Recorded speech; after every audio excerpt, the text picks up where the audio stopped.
Hi, I'm Erin Clarke from wellplated.com, and today we are going to be making one of my favorite winter survival tools, as well as a great healthy lunch that you can make on the weekend and enjoy all week long. This is my cozy carrot soup. We're going to start out by peeling and slicing some carrots. I'm going to cut my carrots about 1/2 inch thick. And I kind of like cutting them on the diagonal like this because we're going to roast them. And more surface area means more space for the oven to make the carrots golden and caramely. Carrots just go into a big mixing bowl. And the next veggie that we're going to roast along with our carrots is yellow onion. Onions are, I think, one of the most underrated vegetables to roast. People don't realize just how sweet they get, and they add a really nice deep note of flavor to the carrot soup. Next, we're adding 4 whole cloves of roasted garlic. If you haven't had roasted garlic before, you are missing out on life, my friend. It has a completely different flavor. Normally, you would need to kind of painstakingly peel and mince the garlic, but since we're going to be tossing it into the oven, all you have to do is give it a quick pop. I'll show you. So you just lay your garlic clove like this, put your knife on the side, and then that's it.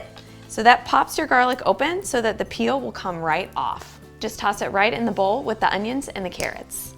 And now it's time to infuse our veggies with a lot of great flavors. Essential to roasting any vegetable, olive oil. Give it a generous drizzle all over the top. Next, some salt and pepper, classic. And then the secret spice that gives this soup a little something something, and that is cumin. Get in there and toss the veggies so they all get nice and coated. Now I'm going to roast our veggies, and to do that, just spread them out onto 2 baking sheets. I know it's really tempting to pile them all onto 1 baking sheet, but do not do it. It's really important that the veggies have plenty of room to breathe and for the air to circulate for them to caramelize properly. If you crowd them too much, they're just gonna steam and they're not gonna get that rich, deep flavor that we're after. And these go into a 400-degree oven for about 25 to 30 minutes until they're nice and tender. You just flip them once or twice throughout to make sure that they bake evenly. My veggies have finished roasting. They smell wonderful and they're really nice and tender, and I've let them cool. So now I'm going to transfer them to a blender. There's no super graceful way to do this. Just do your best. I have here a 28-ounce can of whole tomatoes, and I'm gonna go ahead and drain them just because it makes it a little easier to puree.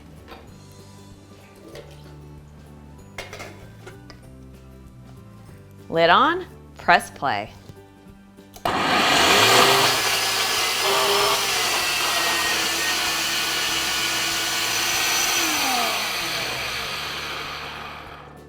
All right.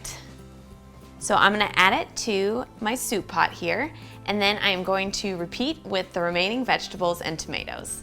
I love the way this smells already. Now we add our reserved tomato juices. This will help thin it out.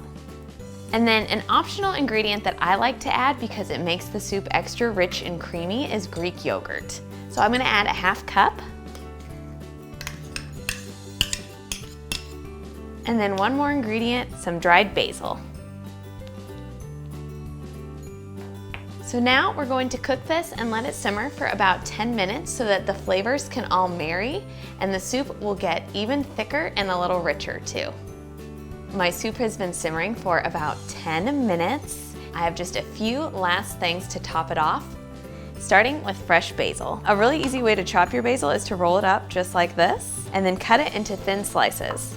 It makes perfect little ribbons. And then I also like to grate some Parmesan cheese right into the soup.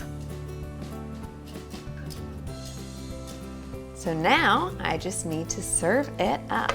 I will take a big ol' scoop, please and thank you. Just look at this beautiful color. A really fun way to add some texture is to sprinkle it with croutons. So I'm gonna put a few of those right on here like this. Gotta have a little crunch. And then I sprinkle on my fresh basil. And now, all I have left to do is take a bite. I hope that you enjoy this cozy carrot soup as much as I do, and that it becomes a favorite around your house as well. Once again, I'm Erin Clarke from wellplated.com, and I look forward to seeing you back here next time.